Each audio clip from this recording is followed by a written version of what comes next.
നമസ്കാരം.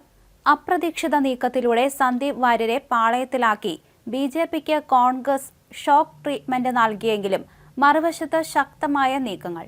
പാലക്കാട് ഉപതെരഞ്ഞെടുപ്പിന്റെ അവസാന നിമിഷത്തിലാണ് സന്ദീപ് ബിജെപിക്ക് പ്രഹരം നൽകിയത്.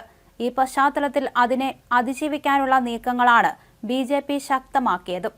പാർട്ടിക്കുള്ളിൽ ഭിന്ന കോണുകളിൽ നിൽക്കുന്നവരും ഇപ്പോൾ പരിവാർ താൽപര്യത്തിനായി ഒരുമിക്കുന്ന അവസ്ഥയാണ് കാണാൻ സാധിക്കുന്നത്. ബിജെപി സ്ഥാനാർത്ഥി സി കൃഷ്ണകുമാറിന്റെ പ്രചരണം RSS ഏറ്റെടുത്തിട്ടുണ്ട്. സി കൃഷ്ണകുമാറിനോട് എതിർപ്പുള്ളവർ ഉണ്ടെങ്കിലും പരിവാർ രാഷ്ട്രീയത്തെ സ്നേഹിക്കുന്നവരാണ് ഇതോടെ പ്രചരണത്തിന്റെ മുൻനിരയിലേക്ക് എത്തിയത്. തങ്ങളുടെ ആശയങ്ങളെ മറുപാളയത്തിലെത്തി സന്ദീപ് തള്ളിപ്പറയുന്നത് RSSനും സഹിച്ചിട്ടില്ല. ഇതോടെ ഒരു വോട്ട് പോലും പരിവാർ കുടുംബത്തിൽ നിന്ന് ബിജെപിക്ക് കിട്ടരുത് എന്ന കരുതലോടെയാണ് സംഘടന. RSSന്റെ ചിട്ടയായ പ്രവർത്തനത്തിലൂടെ പ്രചരണം അവസാന ലാപ്പിൽ മണ്ഡലത്തിൽ സജീവമാകും. ശോഭാ സുരേന്ദ്രൻ അടക്കമുള്ളവർ മണ്ഡലത്തിൽ ഇപ്പോൾ ബിജെപി സ്ഥാനാർത്ഥിക്കായി പ്രചരണ രംഗത്തുണ്ട്. പാലക്കാട് നിയോജക മണ്ഡലം ഉപതെരഞ്ഞെടുപ്പിലെ സ്ഥാനാർത്ഥി പ്രഖ്യാപനത്തോടെ പി സരിൻ CPMലേക്കും ലോക്സഭാ തെരഞ്ഞെടുപ്പിന് മുന്നോടിയായി മുതിർന്ന നേതാവും മുൻ മുഖ്യമന്ത്രി കെ കരുണാകരന്റെ മകളുമായ പത്മജ വേണുഗോപാൽ ബിജെപിയിലേക്കും കളം മാറിയതിന്റെ ക്ഷീണം തീർക്കൽ കൂടിയാണിത്. വരും ദിവസങ്ങളിൽ കോൺഗ്രസിന്റെ തീമുനയാകുമെന്നതിന്റെ സൂചന നൽകി കരുവന്നൂരും കൊടകരയും തമ്മിൽ വെച്ചുമാറുന്നതിനെ എതിർത്തതും ധർമ്മരാജിന്റെ കോൾ ലിസ്റ്റിൽ പേരില്ലാതെ പോയതുമാണ് താൻ ചെയ്ത കുറ്റമെന്ന് സന്ദീപ് വ്യക്തമാക്കി കഴിഞ്ഞു.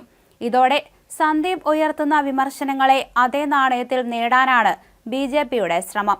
സന്ദീപ് നല്ല നടപ്പ് കഴിഞ്ഞ് തിരിച്ചെത്തുമെന്ന് കരുതിയിരുന്ന ബിജെപി സംസ്ഥാന അധ്യക്ഷന്റെ അമ്പരപ്പ് വാർത്താ സമ്മേളനത്തിലും പ്രകടമായിരുന്നു. ശനിയാഴ്ച വൈകിട്ട് മുതൽ രാഹുലിന് വേണ്ടി പ്രചരണത്തിനിറങ്ങിയ സന്ദീപിന്റെ ആരോപണങ്ങൾ പ്രതിരോധിക്കേണ്ടി വരിക NDA സ്ഥാനാർത്ഥി സി കൃഷ്ണകുമാർ ആയിരിക്കും.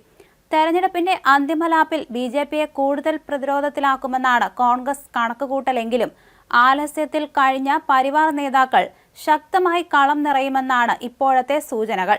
ഒരു മാസം മുമ്പേ നടന്ന NDA കൺവെൻഷനിൽ ഇരിപ്പിടം ലഭിക്കാത്തതിൽ പ്രതിഷേധിച്ച് പിണങ്ങിപ്പോയ സന്ദീപിന്റെ തുടർ ദിവസങ്ങൾ തുറന്ന പറച്ചിലുകളുടേതായിരുന്നു.